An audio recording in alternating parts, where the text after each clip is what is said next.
सम्राट पृथ्वीराज चौहान की कुल कितनी पत्नियां थी? क्या सच में सम्राट पृथ्वीराज चौहान ने 8 शादियां की? तो इतनी शादियां क्यों की? क्या है उसके पीछे का कारण? तो आइए इनके पीछे की सारी सच्चाई मैं आपको बताता हूँ, ताकि इनके पीछे की आप सारी हकीकत जान सके।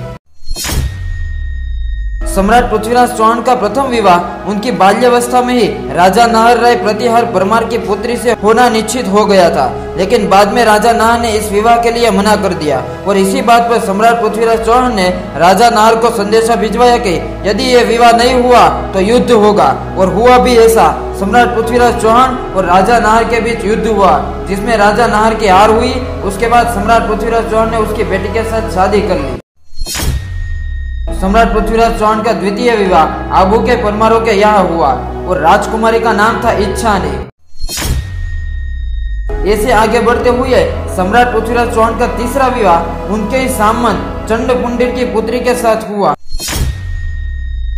सम्राट पृथ्वीराज चौहान का चौथा विवाह दाहिमराज दाइमा की पुत्री के साथ हुआ। और एक बात मैं बता देता हूँ कि इसी रानी से सम्राट पृथ्वीराज चौहान को रणसिंह देव पुत्र प्राप्त हुआ था, जो कि सभी भाइयों में सबसे बड़ा भाई था। सम्राट पृथ्वीराज चौहान का पांचवा विवाह राजा पद्म सेन यदुवंशी की पुत्री पद्मावती के साथ हुआ। यहाँ पर बात यह है कि राजकुमारी पद्मावती ने सम्राट पृथ्वीराज चौहान की वीरता की कहानी, उनके शौर्य के बारे में सुना था, जिससे वो बहुत प्रभावित हुई। उसके बाद राजकुमारी ने सम्राट पृथ्वीराज चौहान को संदेशा भिजवाया कि मैं आपसे विवाह करना चाहती हूँ। ऐसे में सम्राट पृथ्वीराज ने अपना पांचवा विवाह रानी पद्मावती के साथ किया। सम्राट पृथ्वीराज चौहान का छठा विवाह देवगिरी के राजा तवनपाल यदुवंशी के पुत्री शशिवृता के साथ हुआ। राजकुमारी शशिवृता ने मन ही मन सम्राट पृथ्वीराज चौहान को अपना पति मान लिया था। फिर राजा तवनपाल ने सम्राट पृथ्वीराज चौहान को यह बात बताई। ऐसे करते हुए सम्राट पृथ्वीराज चौहान की छठी शादी हुई। पृथ्वीराज चौहान का सातवां विवाह सारंगपुर मालवाद के राजा भीम परमार की पुत्री इंद्रावती के साथ हुआ।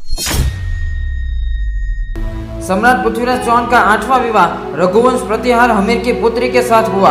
इसी तरह लास्ट में सम्राट पृथ्वीराज चौहान के कुल 8 विवाह कुछ इस तरह से हुआ।